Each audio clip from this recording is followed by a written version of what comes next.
emerge con esto. Ah, mire usted, el Frente de Todos, mirá, acaba de salir un comunicado oficial. El Frente de Todos repudió el comunicado de Cambiemos. Ahí está el comunicado oficial. Desde el bloque de diputadas y diputados nacionales del Frente de Todos queremos expresar nuestro repudio a la actitud de los dirigentes políticos que difundieron este fin de semana un comunicado con un claro objetivo político sin ningún tipo de sustento y nuestra preocupación ante esta actitud totalmente irresponsable que atenta contra la convivencia democrática. En estos términos, por ahí un poquito más suavecito, pero en estos términos ayer se habló en el Zoom entre los dirigentes de Cambiemos de la provincia de Buenos Aires. Espera, ¿de qué hablamos cuando hablamos de un comunicado de Cambiemos? De Cambiemos de esto, un crimen de extrema gravedad institucional, te lo contábamos ayer, firmado por Patricia Bullrich y Federico Angelini, del PRO, Alfredo Cornejo y Alejandra Lorden del UCR, y Maximiliano Ferraro y Mariana Zubik de la Coalición Cívica. Ahora sí, para hablar de todo esto y de muchos otros temas de la actualidad política, lo hemos invitado a mi querido amigo Daniel Lipovetsky. ¿Cómo estás, Daniel?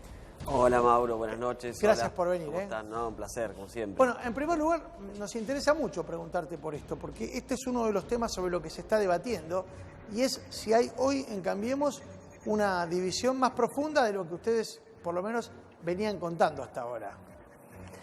No, quizá quedó plasmado, quedó más expuesto estas digamos, diferentes posiciones que hay dentro del espacio hoy con el comunicado, pero en definitiva, de que cambiamos el rol, digamos, pasamos a hacer el rol de la oposición, como que había dos sectores de alguna manera para unificarlos, una oposición más radicalizada y una oposición más moderada, y me parece que quedó expuesto, digamos, las diferencias en este documento. ¿Eso, pasó con el documento. radicalizarse o moderarse, tiene que ver con la proximidad o la lejanía con el oficialismo? No, yo creo que no. Yo creo Porque que viste que a la reta ciertos sectores del PRO, sobre todo, dicen que se está mimetizando mucho con Alberto Fernández. Esas son chicanas, me parece a mí. Yo creo que en definitiva es como uno entiende cuál es el rol que tiene que tener la oposición. Yo creo que en todo momento, pero más en este momento, claramente creo que la oposición tiene una responsabilidad, que es de alguna manera tratar de buscar respuestas ante una situación tan difícil que nos propone hoy la pandemia, y por lo tanto desde ahí buscar los puntos que nos unen y no los que nos separan. Todos los días hoy la pandemia, la cuarentena, nos genera la necesidad de dar respuestas a muchos problemas que sufre hoy la gente, no solamente sanitarios, sino también económicos, sociales, y me parece que desde ahí lo que uno tiene que hacer es aportar una visión que quizá no la tenga el oficialismo, pero en el marco de lo propositivo. Y me parece que pararte en el otro lado de que todo está mal, creo que no es lo que la sociedad en general, más allá de que siempre hay extremos en la sociedad, pero sí, la gran mayoría de la sociedad no espera de nosotros, espera, me parece, otra cosa, y creo que es lo que hay que hacer, ¿no? Por supuesto, y creo que además es que en definitiva eso no es solamente una cuestión que tiene que ver con solamente la pandemia. En general, si vos ves los resultados electorales, sí, los últimos dos elecciones, la del 2015 y la del 2019, los gobiernos que de alguna manera como estrategia electoral apostaron a la polarización fueron los que perdieron la elección, porque en definitiva la gran parte de la sociedad es más moderada, más de centro, más allá que hay un sector que está en los extremos. Lo está definiendo perfectamente, Daniel. ¿Quién es el líder de Cambiemos hoy? ¿Es Mauricio Macri? No, me parece que hoy Cambiemos tiene varios liderazgos. Y en definitiva, cuando uno está en la oposición es lógico que eso ocurra.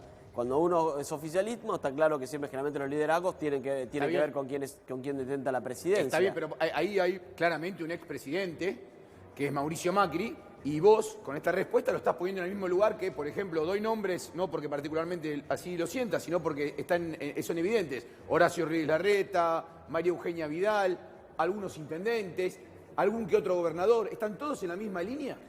No, me parece que no es cuestión de línea, sino es cuestión de cada uno, de la representación que tiene, y por supuesto Mauricio es una voz importantísima, es el fundador del PRO, es un expresidente, como bien vos decías, pero después, por supuesto, en un marco de una renovación hay quienes de alguna manera quieren también tener una posición importante de liderazgo. Me parece que en ese sentido, tanto María Eugenia como Horacio representan, me parece, parte de la renovación de un espacio que claramente lo necesita después de haber perdido una elección. Hay mojones que despiertan esta división, es decir, tomar posición a favor o en contra de determinado punto te marca a vos dónde estás parado. Te lo pregunto directamente porque no lo hablamos.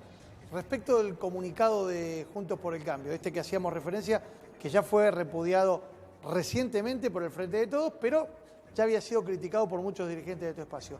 ¿Vos dónde te parás? ¿Estás a favor o en contra? ¿Lo hubieses firmado? No lo hubiese firmado. Me parece, a ver, yo creo que hay que separar dos cosas con respecto al comunicado. Yo creo que No lo hubiera firmado. no si hubiera tuviese- firmado este comunicado. Quizás sí hubiera firmado otro comunicado, porque me parece que era un tema que ameritaba de alguna manera alguna consideración, sobre todo vinculado con el tema que la justicia tenía que digamos, investigar todo, digamos, sobre todo en ese momento. Estamos pensando que recién se emitió cuando fue el primer día que se descubrió el asesinato de Gutiérrez. El sábado. Así que en ese marco me parece que era... ¿Se apresuraron, decís vos? No, creo que no. Creo que lo que no debió plantearse son temas que por supuesto no correspondían. Sí decir que la justicia tenía que investigar, como siempre, no descartar ninguna hipótesis como cualquier tipo de crimen y hasta que la justicia realmente se expida. Sí. No plantear un tema de... A ver, me parece que el tema de la gravedad institucional, que por supuesto no había ningún elemento como para poder plantearlo en ese momento, más allá que podía pasar si había otra hipótesis, no Exacto. lo sabemos. Y tampoco el tema del cambio del fuero, que me parece que es un tema que nosotros creo que tenemos que pararnos siempre en el lugar donde defender la no intervención del poder de la política en las investigaciones judiciales. Y me parece que el tema de que fuero interviene es un tema que deben plantearlo los que intervienen en la causa, las partes en la causa o el juez, y no la política, que no tiene por qué opinar de eso, sobre todo en ese estadio. Quizá después en el desarrollo de la investigación uno Claro. podía decirlo, pero no en ese Vos momento. sabés que me acordaba de un episodio, si me permiten, voy a cometer una infidencia periodística.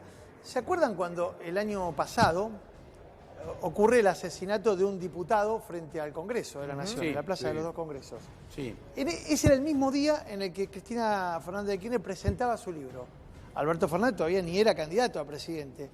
Y bueno, se tejieron infinidad de especulaciones en esa mañana inicial, en la cual se llegó a plantear que podía ser un asesinato de características políticas. Finalmente se determinó que no, que tenía que ver con una discusión de unos mamados que le pegaron un tiro, unos gitanos. Gitanos. Exactamente.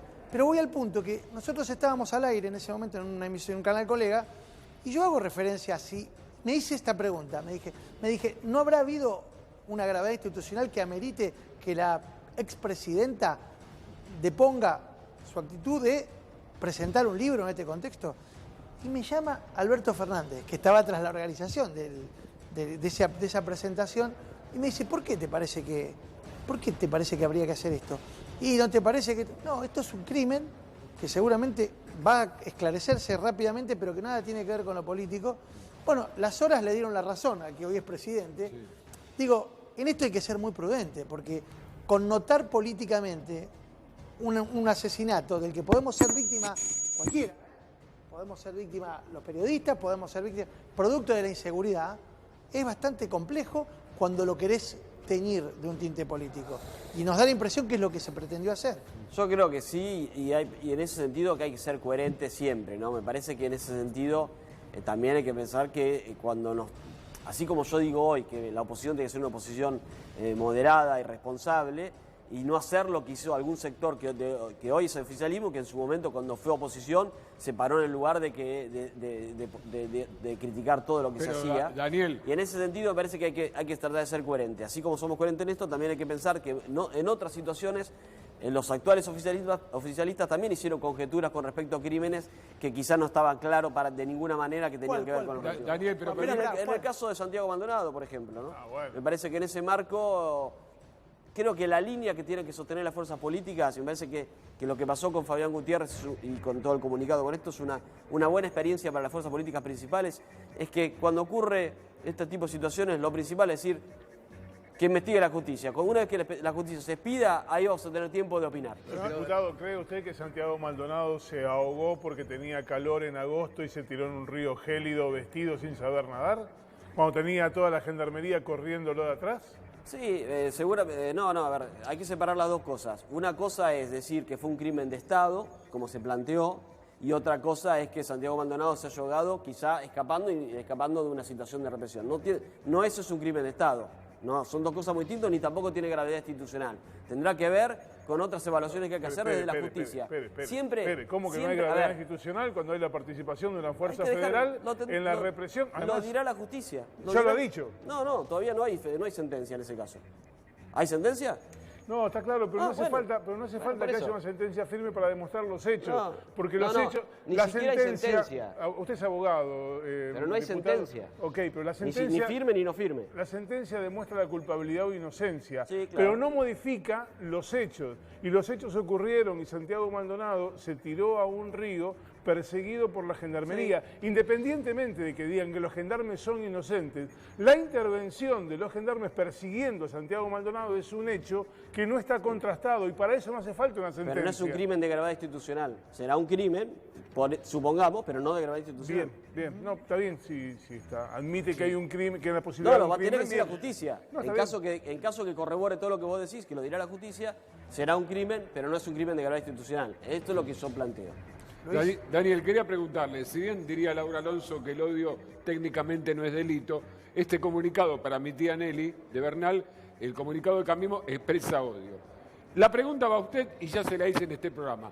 Cuando usted se mostró crítico a ciertas actitudes de Cambiemos, le llovieron más facturas que si se lo hubiera enviado la AFIP. No se pudo haber sorprendido con esta velocidad, tiempo récord para escribir esas líneas defendidas y sostenidas durante el fin de semana.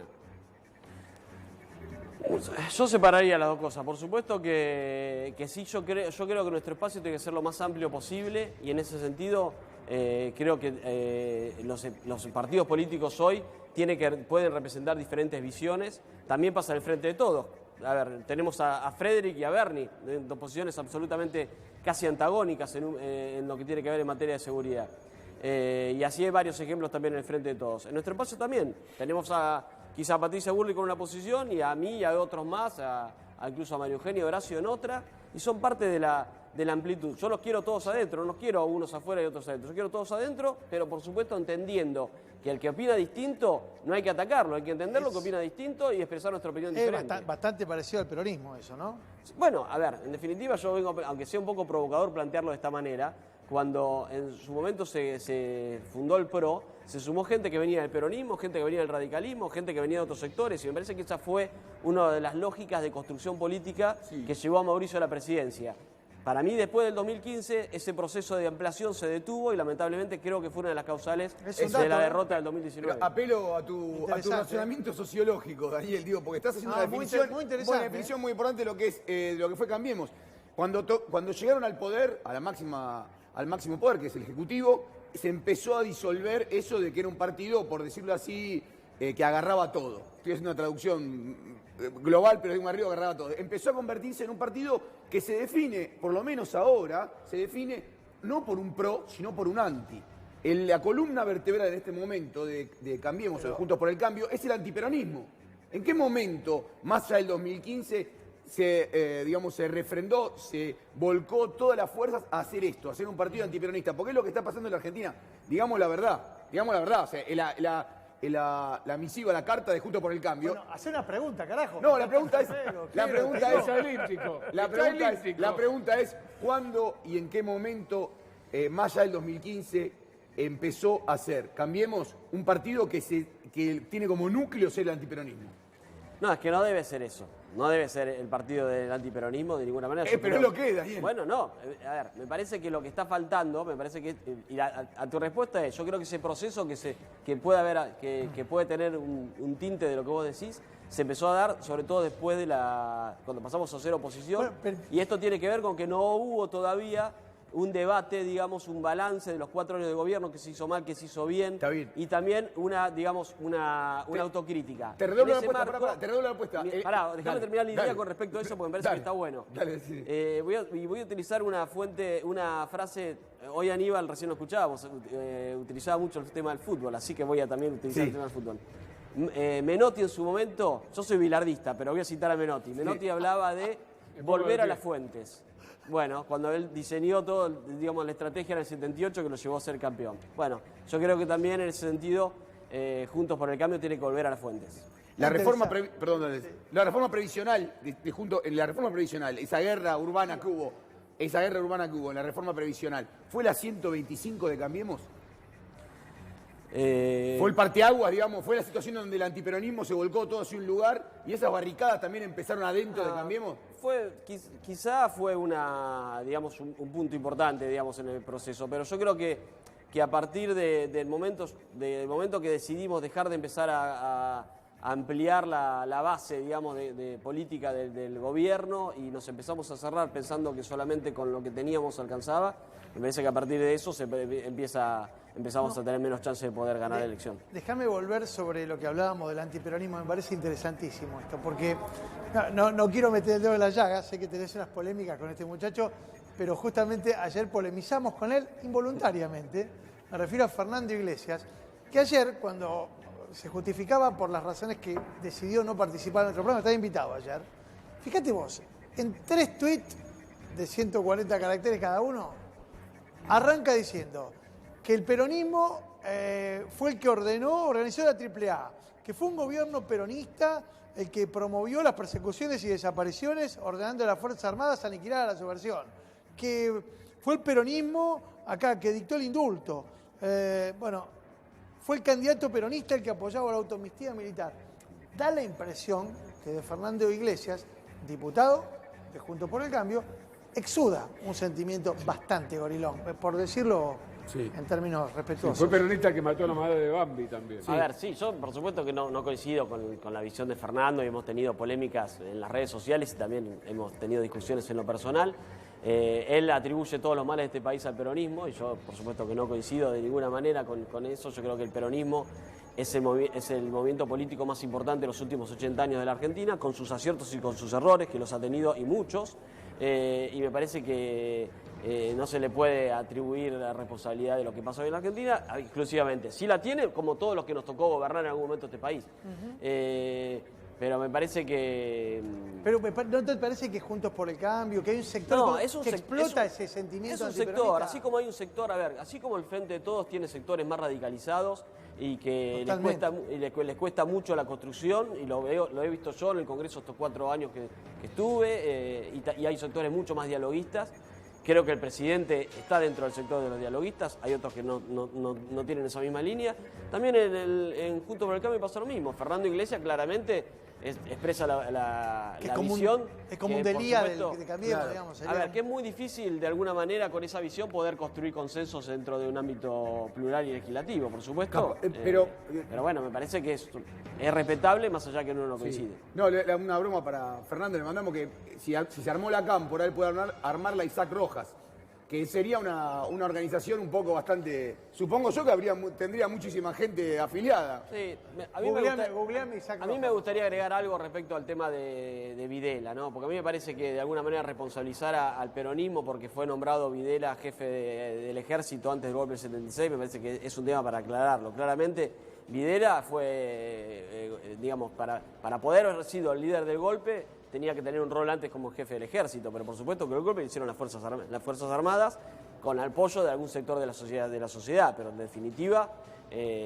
no se le puede atribuir responsabilizar al peronismo a quien fue víctima del golpe militar claramente y la expresidenta Isabel Perón, que uno puede tener diferencias, pero por supuesto que nadie puede optar nadie puede decir que el peronismo mío fue el responsable del propio golpe que sufrió la propia presidenta, ¿no? Se lo van a facturar esto. No, pero vos sabés que sos una persona con la que es interesantísimo. Podemos discrepar, pero siempre es interesante conversar con vos. Te tenemos un respeto intelectual y personal muy grande. Sí, lo mismo. Pero nos interesa mucho esto, porque ¿con quién vamos a pensar? ¿Quiénes van a pensar el futuro de la Argentina? ¿La gente que piensa, la que tiene una mirada tan extrema? O como vos decías, ¿no? Yo tengo la impresión que el presidente Alberto Fernández está en el medio de una linga haciendo equilibrio para tratar de que las fuerzas que integran su propia fuerza política, al Frente de Todos, también formen parte de un proceso, porque, como dicen ellos, es con todos. No sé cómo lo ves vos, porque ese es con todo tiene que incluir también a la oposición, ¿no? Y yo lo veo que está en ese proceso, ¿no? El presidente, él hizo una campaña planteando un gobierno de unidad, lo anunció el 10 de diciembre, también lo anunció el 1 de marzo cuando fueron la inauguración de las sesiones ordinarias y lamentablemente eso no se concretó en la realidad y me parece que es un error no haberlo hecho y creo que ahora en este momento con ya viendo la posibilidad de empezar en algún momento a pensar en la pospandemia, creo que va a ser aún más necesario, independientemente de quién sume o no en ese marco, pero me parece que por lo menos él lo debe plantear. Lo mismo que la creación del Consejo Económico Social. Nosotros tenemos que empezar a pensar lugares donde empecemos a pensar qué medidas vamos a tomar para salir de este momento tan difícil y también a medidas más a largo plazo, porque está claramente que este va a ser un punto de inflexión en la pandemia que estamos viviendo hoy, un punto de inflexión en el desarrollo de nuestro país. Daniel, yo no lo quiero poner a liderar la cámpora, pero digo, a mí por lo menos me queda claro en mi absoluta ignorancia que no es con todos, y voy a dar una prueba concreta del pensamiento crítico. En esta pandemia, si algo creció, aparte de la pobreza y el desempleo, es la grieta, pero no la grieta de Twitter. Es decir, tenemos el documento del sábado, tenemos la postulación, tenemos la guerra por el encierro, y no lo digo yo, lo dice gente que respeto mucho como Raúl Timerman, la expresión de odio asusta tanto como el COVID. Yo no coincido, mira, con todo respeto te lo digo. Sí, claro. A ver, primero, creo que sí, hoy Twitter es parte del debate político, porque aparte no hay muchos ámbitos donde poder dar debates políticos por justamente la cuarentena. Pero más allá de eso, y ahí en Twitter sí se expresan claramente las grietas, me parece que en general la sociedad busca otra cosa y ha valorado mucho el planteo de trabajar todos juntos. Yo creo que cada uno de los anuncios vinculados con la cuarentena lo haya hecho el presidente, con Kicillof de un lado y Horacio Rodríguez de Larreta del otro, creo que son unas grandes cosas buenas que nos llevamos de este momento tan difícil que tiene la Argentina. Y yo creo que voy a defender mucho eso, más allá de que por supuesto que después, en este momento vos me preguntás si seguirías tomando las mismas decisiones que ha tomado el presidente en esta última etapa, y quizás yo tengo alguna diferencia, pero más allá de eso, también hay una responsabilidad política de parte nuestra, de que podemos expresar las diferencias, pero también tenemos que apoyar las medidas, porque el gran éxito de la lucha contra la pandemia es el cumplimiento sobre todo de las recomendaciones oficiales. Entonces, desde ahí tenemos que pararnos en el lugar de no agradarlas, más allá de que podemos pensar que hay algunas cosas que hay que cambiar. Concédeme una interrupción como si estuviéramos en el Congreso, no me da el talle, pero se la hago.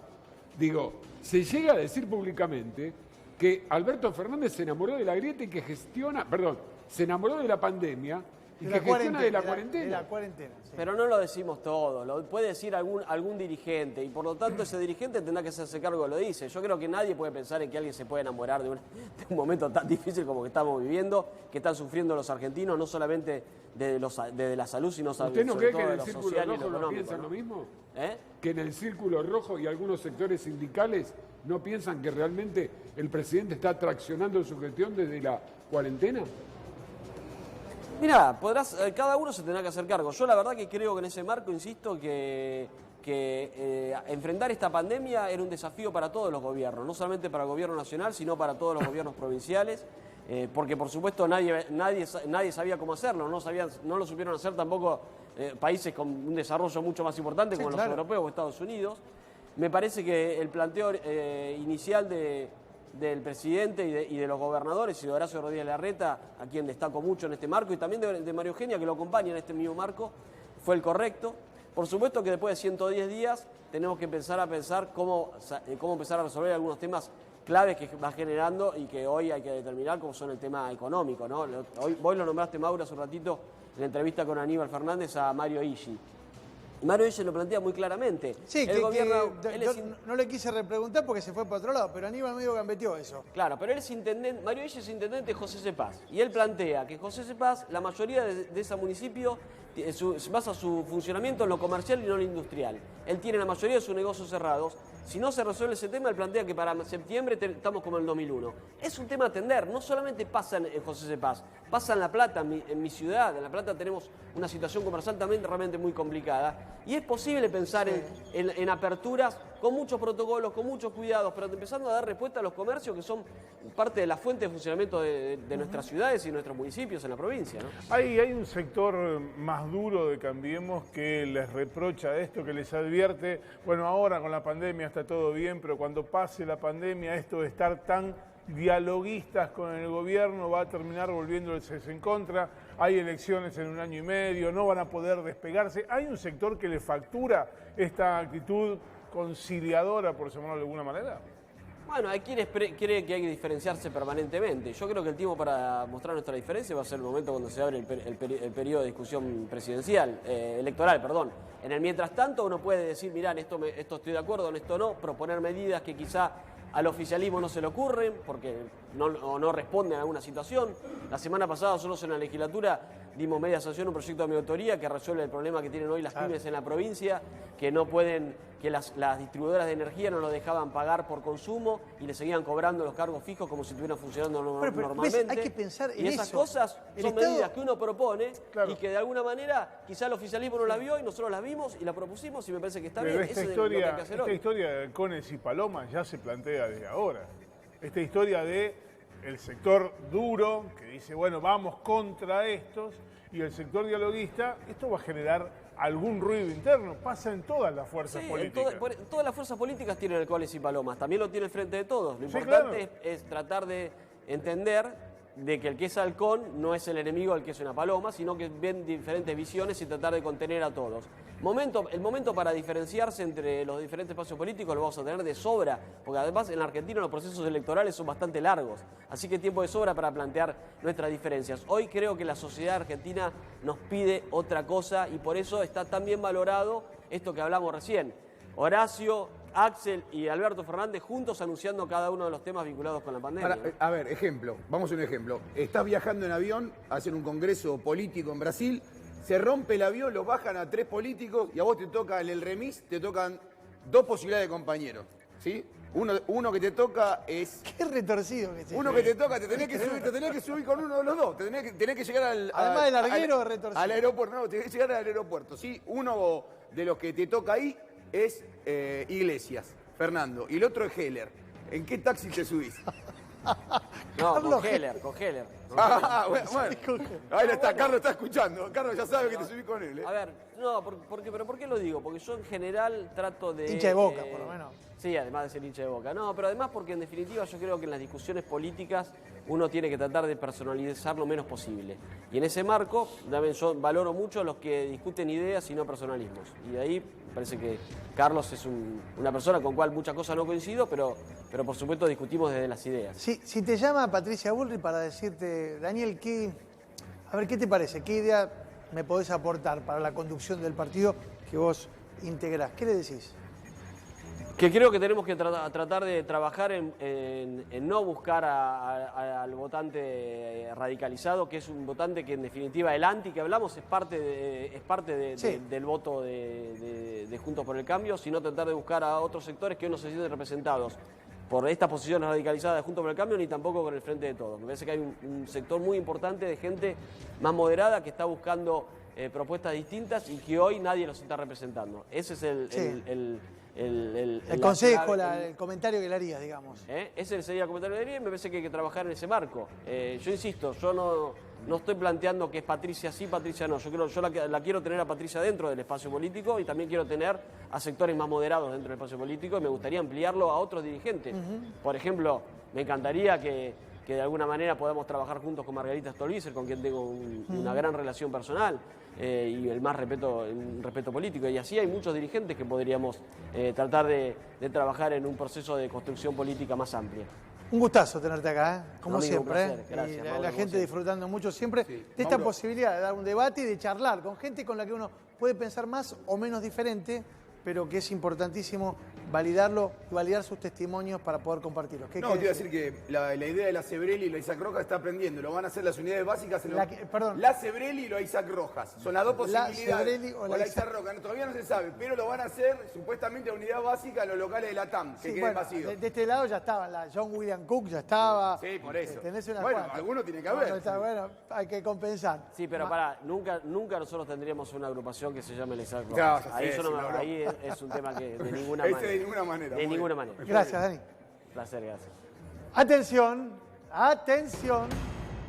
¿Qué pasó?